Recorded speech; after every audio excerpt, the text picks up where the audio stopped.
My name is Rabbi Basus, and I'd like to welcome you to the first in our series on love and marriage.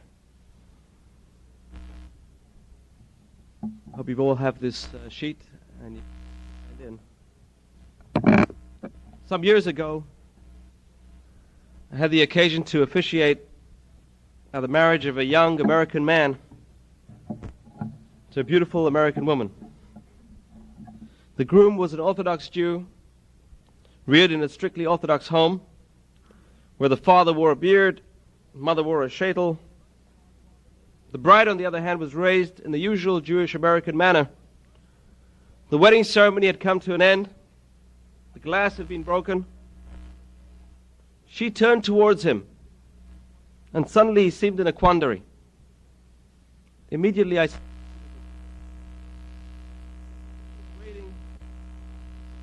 She was waiting for a kiss, which would reassure the assembled family and friends that this marriage was built on real and deep love.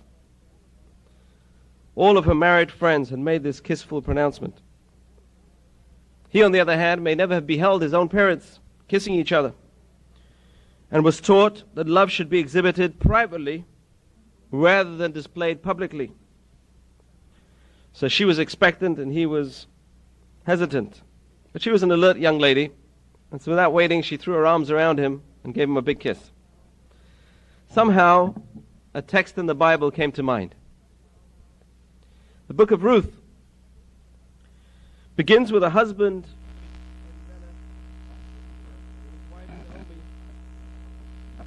and two sons leaving for Moab to escape a famine in Judah. In Moab, the boys marry local girls, Orpah and Ruth. Then tragedy strikes. The father dies, the two sons die, and Naomi is left with her two daughter-in-laws. On the way, Naomi says, I want to go back to my homeland. And one daughter-in-law kisses her and leaves. The Bible says Ruth clings to her and does not let her mother go. So we see two things. Kissing, which has denotes in the Torah kissing and saying goodbye, or clinging, which shows more of a commitment. Here in a stroke is a statement of two approaches to life: kissing and cleaving. Kissing bespeaks outward manifestation, momentary emotion, a pleasurable act. Cleaving emphasizes inner faith, inner truth, continued commitment. At times, the two are separated by a great gulf of feeling and action. In today's world, obviously, kissing is the fashion. The locked embrace appears on the front page of the newspaper, on the television screen, every movie, the theater.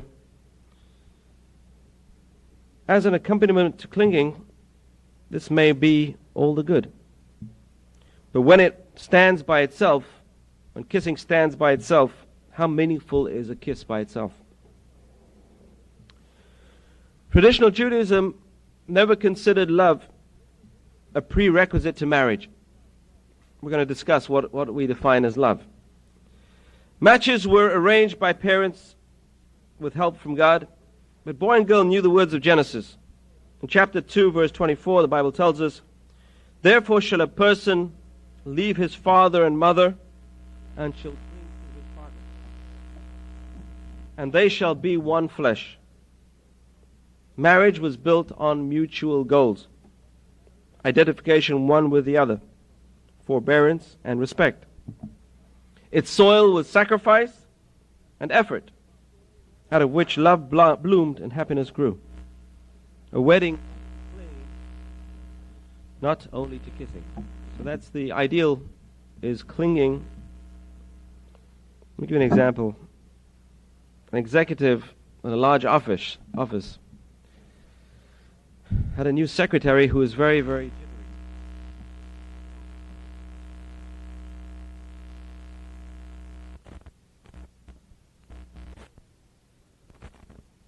He tried to make a very light conversation with her, and he asked her, he said, what's the matter? He says, are you in love?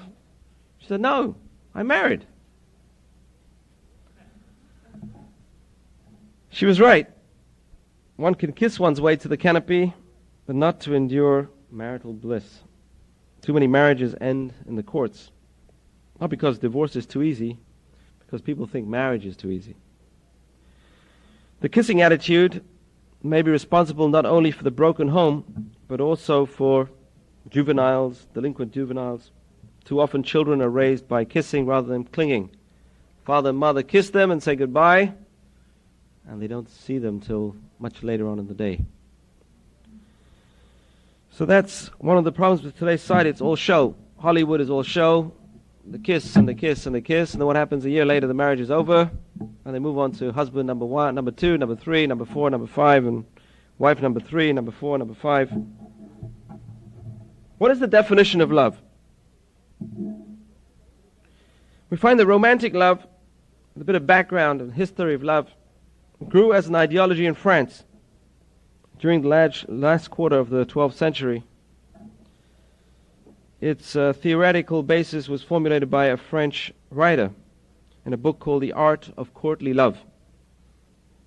This idea was carried to the different parts of France by the troubadours, wandering musicians who wandered from place to place. And this idea spread through Europe very rapidly, even into the narrow confines of the Jewish world, who were in ghettos at that time.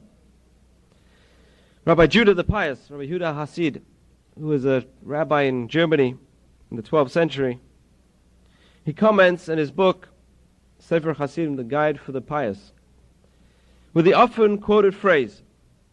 He says, "As the Gentile goes, so goes the Jew." We copy one from the other.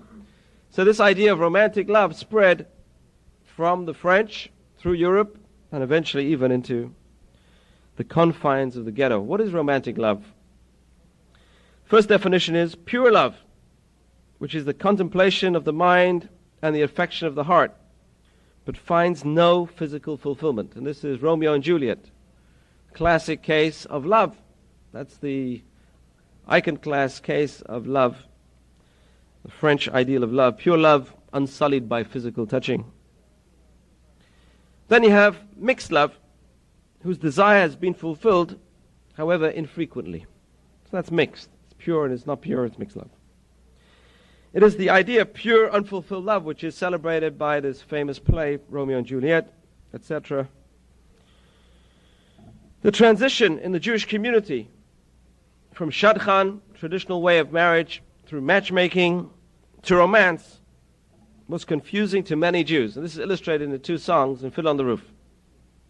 I'm sure you've all seen Fiddle on the Roof. The two songs over there which illustrate this transition in the Jewish world.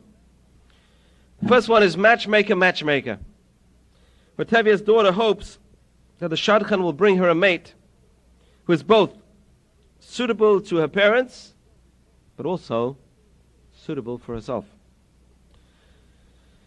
Two different issues. While her father, after 25 years of marriage, has bit the bullet of romantic love and asks his wife, "Do you love me?" And she can't understand the question. She says, "I cook for you, I bake for you, I wash your clothes. What do you want from me? What is it?"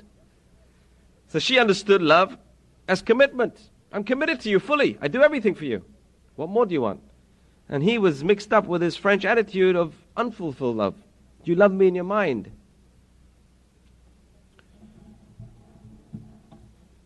Tevye's wife does not understand. She washes his shirts, she has his children, cares for him 25 years, and after 25 years he asks her the question, "Do you love me?" If that is not love, she says, what is love? Love to her is demonstrated in action. But he has caught the fever of romance, and nothing will help. He wants to know, "Do you love me?" The void left by the disappearance of the matchmaker has been filled today by an elaborate courtship procedure.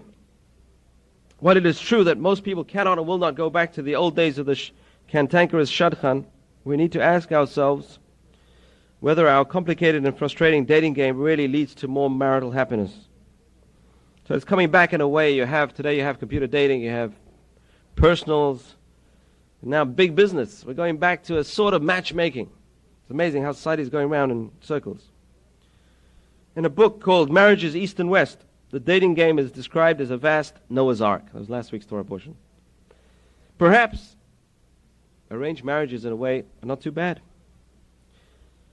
Other writers declare that the trouble with the American marriage is our style of courtship. It is artificial, juvenile, premature. It emphasizes romance, sex appeal, charm, affluence, to the exclusion of deeper, more enduring aspects of character: honesty, integrity, hard work, etc. We find there's a story in the Talmud, in the Torah, of Samson. Samson, it says, was one of the judges of Israel. Very, very strong guy. Black belt in karate, judo, whatever. He could take on hundreds of other guys and beat them. But he had one failing. The Talmud tells us, he says, Samson went after his eyes. Samson, as far as Samson was concerned, he ran after beauty. And what had happened to Samson? He ended up with Delilah, and that was the end of him. His eyes were put out by the Philistines. They caught him. Charles Darwin once said, people are more careful, this is talking about the British, the upper class British, 100 years ago. People are more careful with the character and pedigree of their horses when they breed them than they are of their potential marriage partners. So he's talking about the upper class British, very careful about their horses. When it came to who they married, they weren't so careful. A contemporary French scholar says, we are in the act of trying out and failing miserably at one of the most pathological experiments that a civilized society has ever imagined. The basing of marriage, which is lasting, upon romance, which is a passing fancy. The question we have to ask ourselves is, are we happier? Do our marriages last longer? Will romance be able to replace the old systems of producing stable families which have characterized Jewish life from its inception? Let's talk a bit about the hazards of romance. And this is question number 5, really, in the list you have. I'm going backwards in the list. Question number 5. The hazards of romance. Romantic love is often expressed in terms of sickness in romantic poems. People feel madly in love. The love is out of this world. I'm crazy in love with you. Wasn't that a song? The lover is moonstruck. Doesn't sound very healthy to me. Everyone's going crazy over here.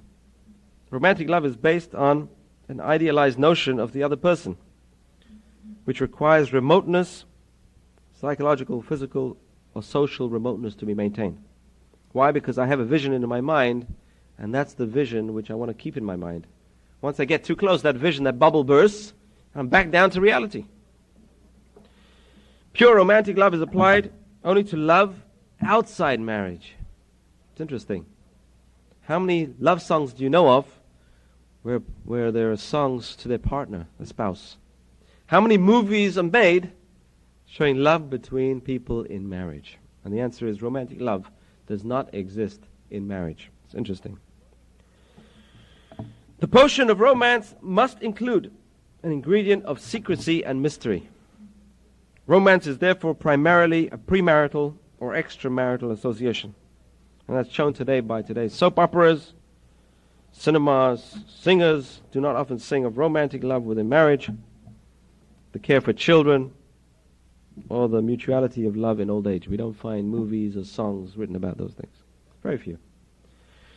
Romantic love is, by its own definition, something beyond or out of this world, which cannot be contained in the restricting, narrow confines of married life. Love is blind is a very common term. Love is not altogether blind, but it is nearsighted enough to be able to see what is agreeable to the senses, but not necessarily to common sense. So a person may be attracted to, the senses may attracted, but when it comes back to common sense, totally out of it, totally out of the picture. Burdened with romantic myopia, the nearsighted lover cannot discriminate between true love and infatuation. And there is a difference. A lover chosen in this way may be utterly unfit for marriage. So the question we have to ask ourselves is a cute smile a qualification for responsible child raising. Are broad shoulders and a strong jaw. You see the Marlboro Man, what happened to him? Marlboro Man ad. He died of cancer, right? Obviously. Okay. What's the idea? People have this impression, broad shoulders, a strong jaw are signs of integrity. Benjamin Franklin was right when he said, keep your eyes wide open before marriage and half shut afterwards. Romance places an illusion that a mate must be capable of producing a life of continuous ecstasy. Unfortunately, passion has a tendency to spend itself very quickly. Romantic love, by holding out the possibility of perpetual passion, raises unrealistic expectations. When no passion is experienced and the embers have cooled, many people feel that their marriages have failed. And they start looking for the exit sign. No passion anymore. What do I do? As Oscar Wilde noted cynically, one should always be in love. And therefore he says, never get married. Not very happily.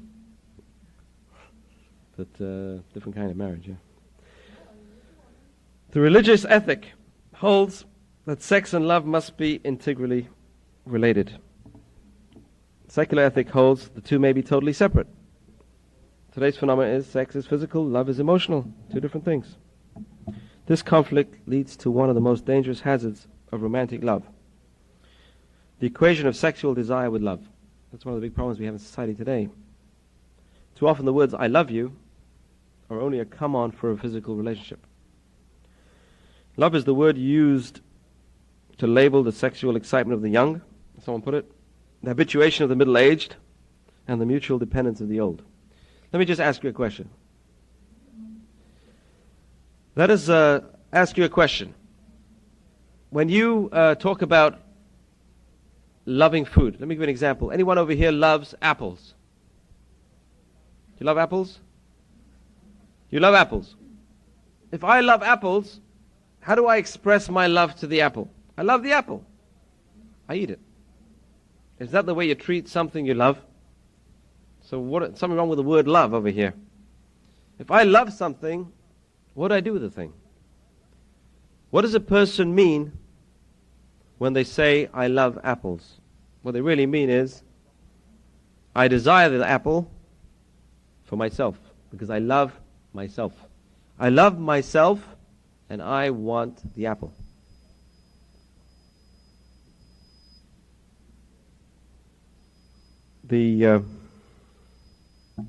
Similarly, in relationships, a person can say, I love you, but all too often it means, I want you because I love myself. I love myself. And that's why people use each other. They use and abuse. I love, love, love, love, love. But when you give, what happens? It's over. When the other side gives, the guy is dissatisfied, whatever it is, and the love is dissipated. Because it's not true love, it's a selfish love. And that's today, unfortunately, when you see the movies, when you hear normally in daily life, people say, I love you, I love you, I love you. If there's no commitment, that cannot be classified as love. So that brings us to the first issue. What is the definition of love? Love is the word used, as we mentioned, to label the excitement of the young, the habituation of the middle-aged, and the mutual dependence of the old. Romance is not known to bring a clear perception and a sense of balance in weighing future marriage possibilities. The sickness, the sadness, and the magic distort reality and distort vision. Selecting a lifelong partner under such heady intoxication is very hazardous. So when a person is madly in love, and they're mad, is really that state of madness, how can you select a partner when you're madly in love? How can a person select a partner when they are crazy? How can a person select a partner when they are moonstruck? Judaism treasures the love of husband and wife. and surely knows the power and attraction of romantic love. Judaism gave the world the Bible, the Psalms, and the Song of Songs. It knew of love, but not a pure love that is never consummated, except between man and God. But Judaism has a way of consummating the love between man and God, and that is David and Jonathan. No, but we'll talk about that. What do you mean by consummated? We're going to discuss. A relationship has to have give and take, and that itself is a kind of consummation. We consummate our love of God by doing things for God. There is no Romeo and Juliet in Jewish literature. Judaism is suspicious of powerful drives that cannot be disciplined, of blind urges, of decisions which are non-ethical. It considers ecstasy to be temporary and undependable in long-range commitment. So you cannot depend on romance or in a state of ecstasy to last and be a long-term commitment, unless it can be transformed into everyday small acts of love. Judaism considers romantic love and affection in marriage to be desirable. It is one of a cluster of values that brings man and women into marital partnership. There is much in our historic character and echoed in the Bible and Psalms and Song of Songs regarding love. Judaism holds that romantic love in the proper framework adds a dimension to life that can come from no other source. However, romantic love becomes foolish when it supplants other values. So other critical values which are more important than romance in a marriage. That was the big debate in Fiddler on the Roof, between Tevye and his wife. She couldn't understand this idea of romantic love. What is it? What is going on with you? You're crazy? What are you, moonstruck? What happened to you? I'm totally committed to you. I'm doing all these things for you. What do you want? What more do you want?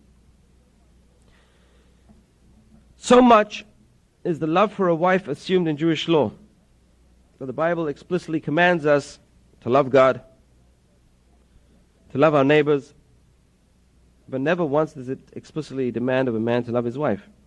However, there is one opinion that Ramban Nachmanides, who says when the Torah says love your neighbors, it's a bad translation. It says ve'ahavta l're'acha kamocha. Love your re'ah. What's a re'ah?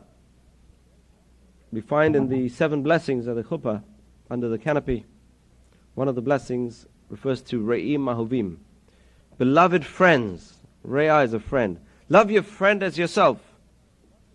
Ramban Nachmanides says your friend, your best friend is your spouse. So we do have a mitzvah of loving one's spouse as oneself, because the Bible tells us in Genesis they should cling together and be one flesh. So if I love my spouse as myself, we are one. There's a famous story of, there's a book called The Tzaddik in Our Time, A Tzaddik in Our Time, very beautiful book, about Rabbi Aryeh Levin, who lived not long ago in Jerusalem. And it says one day his wife was sick and he took her to the doctor, and he told the doctor, he said, "Our leg is hurting us." The doctor looked at him and scratched his head and he said, "What do you mean?" He said, "Yes, our leg is hurting us." So again, he's looking at both of them, "What's going on?" He said, my wife's leg is hurting us." So that's one body, and 2 individuals, 1 unit. The idea that romantic love is desirable when associated with other values is reflected in the halakha and Jewish law. The law confronts the question, the 5th commandment. What is the 5th commandment of the 10 commandments? Honor your father and your mother. 5th commandment, honoring one's parents. What happens when the 5th commandment is clashed with a person's desires? As I desire this woman, I love this woman, I find this woman suitable for me, My parents say, no, break it off. We don't like her. What happens? The Jewish law would say, leave your parents and cling to your wife. That's the precept in Genesis. So we do find the idea that if the woman is suitable in terms of values and piety, the parents have no right to reject their sons or their daughters chosen. Considering the enormous value that Judaism places on the fifth commandment, this decision to overrule parental objection in favor of love is astounding. Maimonides considers it perfectly permissible to look at a woman with intent, with love, in order to determine whether she is physically suitable and lovable as a wife. Such looking or dating, as we would call it today, would not be considered to be motivated by immoral desires if it is for the sake of marriage. When it exists, the love between a man and woman is one of the strongest forces in the world. However, love usually grows in stages. We find there are 5 stages of love mentioned in the Bible. It's interesting how much there is in the Bible, which people don't even think about. But if you look at the sequence of love mentioned in the Bible, I have one of these CD-ROMs. They have the whole Bible on CD-ROM now. So I have a CD-ROM. I put in the word love in the Bible, and I did a search. It came out with, I'll tell you exactly how many sources. In the 5 books of Moses, altogether, there are 39 mentions of the word love. But there is a sequence. The vast majority of them are dealing with love of a wife or love of God. Let me give you a few examples.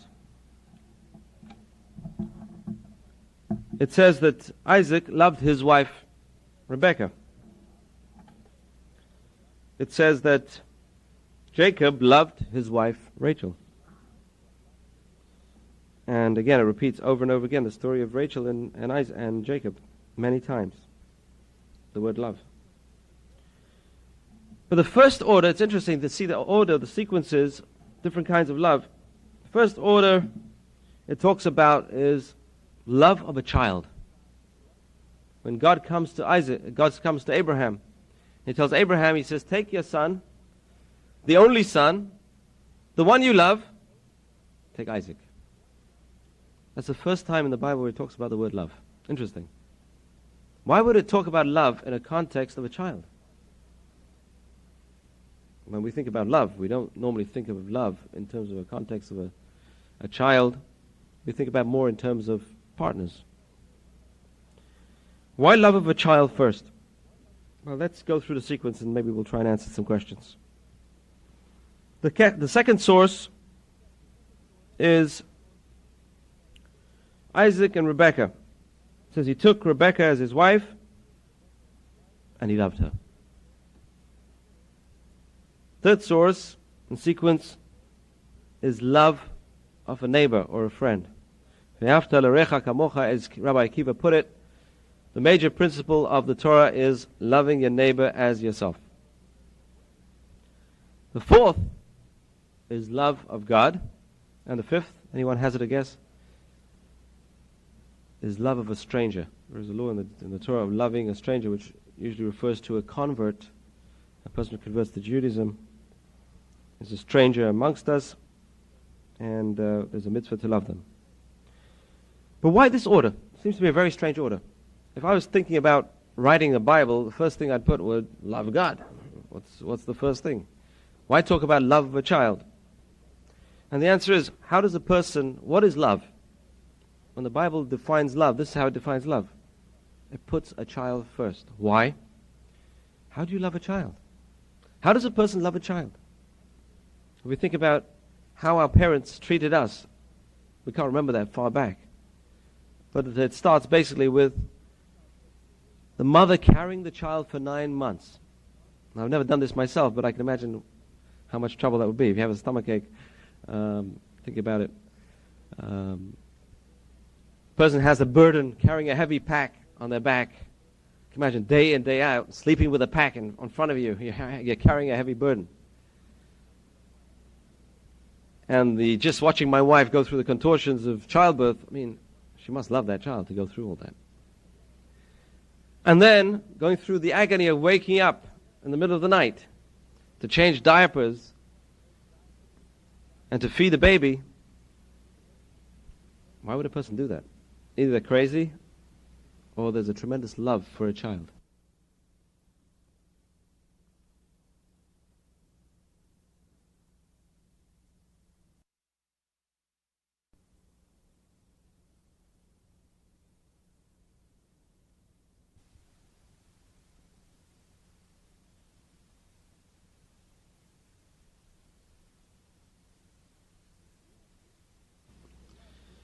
And it's a love which doesn't seem to have any repayment. If parents expect their children to look after them the same way as they looked after them, forget about it. It's a misconceived conception. So why do people do it? And the answer is, that is the definition of love. Definition of love in Judaism is giving. Giving and a commitment to give without any thought of return. That is definition of love. That is true love. True love is the love that's pure love. Pure love is love which is a commitment to give with no thought of return, and that is illustrated. The most unique relationship is parent-child relationship. Who loves who more? Who loves who more? A parent? Does the parent love the child more, or does the child love the parent more? The parent loves the child more. So what is the secret of love? What is the secret? Why does a parent love the child more than the child love the parent? Right. So the secret is investing. Let me give you an example. Anyone over here own any stocks or mutual funds? I'm sure everyone does. Wish, okay. Amen. May your wish be granted, okay. If you're opening the stock page of the New York Times, which one would you look at first? The one you have or the one you don't have? The one you have, right? Why? Because you've invested something in that stock. You have something, right? You have something, right? The term you wrote for. If you have something invested in something, you look for that first. That's the thing which grabs your attention first. Similarly, in relationships, if I'm investing in a relationship, then that's the key to my life. I have to give, and I invest it, I've got so much at stake in that thing. Just got to keep on giving. The parents love the child more because they have much more invested in that child than the child has invested in them. They've been investing all their life in that child, and they really care about that child because they've invested in it. So love means giving, which means investing with a commitment for endless investing. Just keeping on. That's really blind love. You hear of parents divorcing their children. I mean, we do find cases of parents putting their children up for foster or adoption in cases. It's very unusual. It's very uncommon. And that's why there's a great shortage today of adopted children. A great shortage. If a person wants to adopt a child, it's very hard to find one. Why is that? Ever heard of parents divorcing their children? There was a case recently in Florida of a child divorcing their parents. What was that, 2 years ago, a year ago? But I never heard of a case of parents divorcing their children, formally divorcing a child. Why? Why is it? I didn't choose that child. I had no bearing on that child. I mean, I just produced the child, but I was right. I was against my will. I mean, I didn't really go on the market and choose the child, but I chose my wife. It should be the other way around. If I chose my wife, I did it willingly and with the knowledge, and I chose, and I knew the faults, I knew the failings, and I chose, and then I divorce. Does that make sense? What's more logical, to divorce something which was forced on me, or something which I did willingly, voluntarily? So the order is very important. The first principle is love is giving. That's why love of a child comes first. Second is love of a wife. Because that also is involved with giving. Person gives their spouse, hopefully. But true love is giving with no thought of return. Unfortunately, a lot of marriages break down because one party says, I've been giving so much, and the other party hasn't been giving me enough. And the other party says the same thing. Why? Because we're both, unfortunately, we're living in a whole generation of takers, the me generation. I want, I. What does a spouse say? What can I do for you, dear? When you come home from work and you're tired and you come home and you say, dear, what can I do for you? Or what can I make you for supper tonight? I need some money. I need to go shopping. I need some love and affection. I need. And what can I do for you? If I think of her and she thinks of me, if I think of satisfying her and she thinks of satisfying me, there would be no problems. But what happens is, no, it's the other way around. She's not satisfying me enough. And he's not satisfying me enough. And I want this, and she wants this, and that, and the other. What happens? So the secret of love is giving and a commitment to give, just like in a relationship, parent-child relationship. The secret of true love is giving with sometimes just no thought of return. And then the Bible tells us, you will love a stranger. Love your neighbor as yourself. What do you mean love your neighbor as yourself? If you can't love your child, and you can't love your spouse, forget about loving your neighbor. I mean, that's impossible. If I can't love my own family, how can I love someone outside the family? And then it says love God. Because we can't love our fellow human beings who are physical and who can see. How can we love God? It's very easy to say, I love God, but what does it mean? First we have to learn what love is. And when we know what love is, we can start talking about loving God. And then finally, loving a stranger. Because it's harder to love a stranger if you don't feel any empathy, you don't feel any connection. The connection is God. God created everyone in His image. That's what we say right at the beginning of the Bible. One of the things Judaism gave to the world is the universality of man. Every single human being doesn't talk about color, doesn't talk about race. Every single human being is created in the image of God. And if we love God, then we can love every single human being. That brings us closer, that unites humanity. So those are the 5 stages. Love of a child, then love of a spouse, love of a neighbor, love of God, and then love of a stranger. Those are the 5 stages of love mentioned in the Bible, which will give us a little bit of a glimpse of what the Bible considers love to be. So we said love is commitment to give with no thought of return. Just giving, continuous giving, as in the parent-child relationship. But love like that would only grow in stages. To say I love you is a tremendous commitment, leaving a person very vulnerable. And people feel this, and that's a lot of people broken their hearts. Why? I told her she loves me, and she never said I love you in return. She said I don't love you. Or vice versa. The process of falling in love, therefore, usually proceeds step by step. Even when the inside feeling of love is very strong, its communication must follow a slower course. If the answers are right, the statements can get stronger. First, it should start off, you are very nice. That leads to, I like you. And finally, I love you. So commitments are not easily given. A person shouldn't just commit and say, you know what, I love you. It has no meaning. Because really what it means is the opposite. I want you, I love myself, and I want you. If a person really wants to commit, you commit in stages. First you say, I like you. Say, you're nice. And then slowly builds up into, I love you. Love and lust should not be confused. While love wants to give, lust wants to take. And that's unfortunate. That's the biggest mistake we're making today. Love is a reciprocal arrangement, when one identifies with the wants and needs of the beloved. I find an interesting story in the Bible. I find Jacob was tricked by his father-in-law. His father-in-law's name was Lavan, which means white. But really, even his name was a trick, because he was the black as black can be. He was a trickster. And Jacob worked 7 years for Rachel. And what happened? Lavan, at the wedding ceremony, which is where we get this Jewish custom of uncovering the veil, lifting up the veil of the wife before the wedding. Bedekan it's called.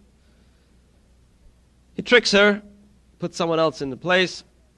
And in the morning it says Jacob wakes up, which we'll talk about later on. Why he didn't realize earlier. This is one of the lectures later on. He wakes up and he finds another woman over there. So he goes back to his father-in-law. He says, "You trickster, you tricked me." He says, "Well, in our country we don't do what you did, to your brother. We always give the older one before the younger one. We don't do, he's hinting to him, you're a trickster, you tricked your older brother. We don't do that in our country." So the arrangement was, okay, I'll give it to you after 7 days. But for that first wife, for that Rachel, he worked for 7 years. If you have to wait 7 years to marry someone who you love, how long would that seem to you? How long would that time be to you? A short time or a longer time? Be a torture. Imagine, I love this woman. I want her so desperately. I love her so much. And you know what? I got to wait. My father-in-law says, wait 7 years. You got to work for me for 7 years first. And then, that's it. This is your prize. 7 years. Those 7 years are going to be torture. Those 7 years are going to be like 20 years or like 50 years. Because time will drag and pass slowly. The Bible says the opposite. The Bible says, 7 years were like a few days in his eyes. It's very hard to understand. Why would 7 years be like a few days in his eyes? And the answer is, if you think of love as giving, then you can wait. Those 7 years will be like a few days. But if a person thinks of love as taking, I need it, I want it, I need it, I desire it, I want it, it's going to stretch into 20 years, 50 years, 100 years. So Jacob, those years were like a few days in his eyes. Let's go through the 5 stages again, because they're very, very important. First one is love of Abraham for Isaac, his son, which is love of a child, Genesis 22. The second one is love between man and woman. This is Isaac loved Rebekah, 24, verse 24 in Genesis, chapter 24. 3 is love of one's neighbor, love of God, and love of a stranger. Of that order. Love means feeling about another person. So with a commitment and with a giving, a person invests, we said, you look at that stock first. Why? Because you start caring about it. You start worrying about it. You start feeling about it. When you love a person, that person's happiness becomes very dear to you. As important to you as your own happiness. My father-in-law is a genius. I don't know what his IQ is, but socially, he's a genius. He came to me 3 days after my wedding, and he says, I want to just have a little heart-to-heart talk with you, man to man. I said, okay, sure, come on in. He comes in. My wife was away. She was somewhere else. He comes in and he says, you know what? Let me tell you a little secret. You want to be happy? I said, yeah, sure, I want to be happy. So let me tell you a little secret. He said, if your wife is happy, you will be happy. If she is unhappy, you will be unhappy. So the guy was a genius. Because if everyone wants to be happy. We all want to be happy. How can we be happy? I can't be happy. She's not letting me be happy. But if I make sure that she is happy, she'll make sure I'm happy. So it works both ways. But that is really true love, is caring, sharing, commitment, and giving. One does not love a person because of anything that that person has or does, but simply because that person exists. We find this with a child. What does that child do? In the middle of the night, and you want to wring its neck, and you say, oh, I love you, I love you, I love you, my child, my baby. Why do you love the child? What has it done? It did not do anything, but simply because it exists. Baby exists and smiles a little smile. That's it. There's a beautiful section of the Mishnah which is called Ethics of the Fathers, which is really a book of ethics and moral principles written thousands of years ago by our greatest minds, which really applies till today. It's fresh as today. And it gives us a beautiful idea in terms of love. It tells us it depends on the motives. Love depends on motives. When love depends on another factor, then when that factor ceases to exist, so does the love. If I marry someone for their beauty, what happens when the beauty fails? What happens? Love disappears. If I marry someone for their money, when they run out of money, what happens? Bang. You know, I just saw, I think it was yesterday, the day before, one of the pastors, not Jewish, he says, whenever a couple come to me, they want to get married. So I asked the girl, this is in Manhattan, I asked the girl, maybe you fell in love with his BMW. Would you marry him if he wouldn't have a BMW? And he asked the guy, he says, would you marry her if she didn't look so pretty? And those are the questions which we have to ask ourselves, because certain things we cannot take for granted. Certain things are transient. So when love depends on another factor, then when the factor ceases to exist, so does the love. But when love does not depend on anything else, it never ceases to exist. For example, the Mishnah gives us two examples. The love of Amnon and Tamar. Amnon and Tamar were relatives, very close relatives. And he was in love with her. He couldn't live without her. He was crazy about her. What happens? He fakes illness. And in his illness, she comes to look after him. And he rapes her. And from that day on it says, he didn't talk to her again. He did not desire her anymore. The second love it talks about is the love of David and Jonathan, which is mentioned as an example of love which is not dependent on anything. Jonathan, here he was, the son of the king. His rival and his brother-in-law was anointed to be the next king. And he didn't care. Here he was, his rival, biggest rival, was his brother-in-law. And instead of fighting with him, instead of hating him, he helped him. And his own father couldn't understand. He says, you're crazy? Are you a rebellious child? You're crazy? So true love does not expect anything in return, nor does it merely anticipate pleasure. It is wholly altruistic. You know, there's such a pleasure in giving. And when a person gives, say, charity, or they volunteer their time, or they help someone who's needy, or you go to visit someone in a hospital, you feel good about it. When a person gives, they feel good. And a person who is altruistic will feel more pleasure in giving than taking. And that's why a person knows what kind of level they're on. If I feel more pleasure in taking than in giving, it's a lower level. If I feel more pleasure in giving than taking, that's a much higher level. There's a beautiful gematria. Gematria means, in Hebrew, there's a numerical value for every letter. The word in Hebrew for love is ahava. And today you go to Israel, you'll find lots of songs. Ahava, ahava this, ahava that. Ahava. The numerical value of ahava is 13. Aleph is 1, Hey is 5, Red is 2, and Hey is 5. You said 13. Numerical value of ahava is 13, which is the same numerical value as the word echad. Shema Yisrael, Adonai Eloheinu, Adonai echad. God is one. One. The letters Aleph, 1, Chet is 8, and Dalet is 4. Echad you get 13. So ahava and echad are related. Love is meant to bring a closeness, a unity, a oneness.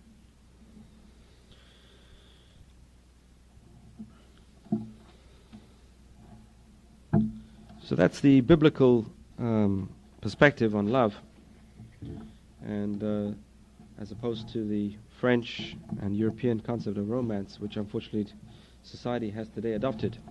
And that's why, unfortunately, a lot of relationships are breaking up, because people think, love is over, love is finished. She doesn't give me enough, he doesn't give me enough. The romance is over, the passion is over, it's all finished. What do we do? Let me just tell you a little story. We'll stop over here in terms of passion. And we'll come back to this in a different class. There's a story, it's a true story. A famous doctor in Europe. Dr. Frankl, Viktor Frankl. Have you heard of him? Viktor Frankl. So he would also counsel married couples. So one day a married couple came to him. Said, Doctor, We have no passion for each other. The passion is ended. I said, okay. I said, take these pills once a day. They're placebos. They're nothing to them. And abstain. Don't touch each other till you come back. Come back in a week and we'll discuss it further. Okay. I come back in a week's time. So, the guy says, the doctor, he says, I feel much better now. I feel more passion is coming back. He says, okay, let's continue the medication. Continue the medication. Again, abstain for another week and come back. A week later, Dr. Frankel got a phone call. He says, doctor, he says, I feel great. We had relations last night, this morning, and we're going to do it again tonight. I don't need you anymore to help with you. But what do we see over there? We see that passion has a way of dissipating itself. If you say love is passion, it's not, because passion just vanishes out the window. So love is something deeper, and the secret of love is commitment to give, to share, and to unify. And that's a thought which I want to leave you with tonight. We'll continue next week with the second lecture. Any questions?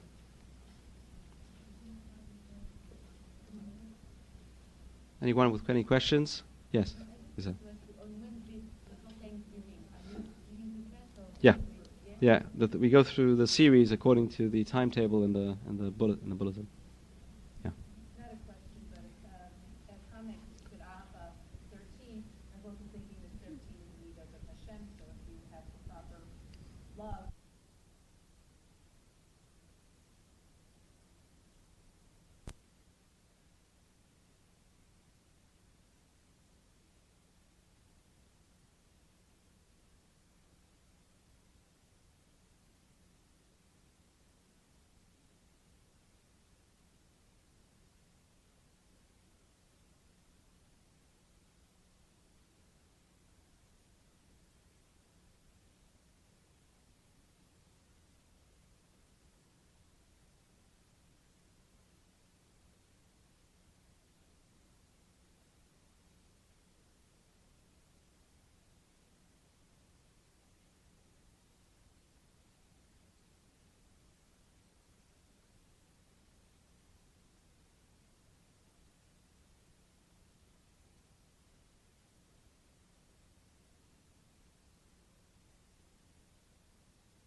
My name is Rabbi Basus, and I'd like to welcome you to the first in our series on love and marriage.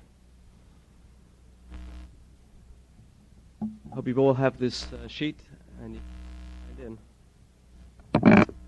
Some years ago, I had the occasion to officiate the marriage of a young American man to a beautiful American woman. The groom was an Orthodox Jew, reared in a strictly Orthodox home, where the father wore a beard, mother wore a sheitel. The bride, on the other hand, was raised in the usual Jewish American manner. The wedding ceremony had come to an end. The glass had been broken. She turned towards him, and suddenly he seemed in a quandary. Immediately I said,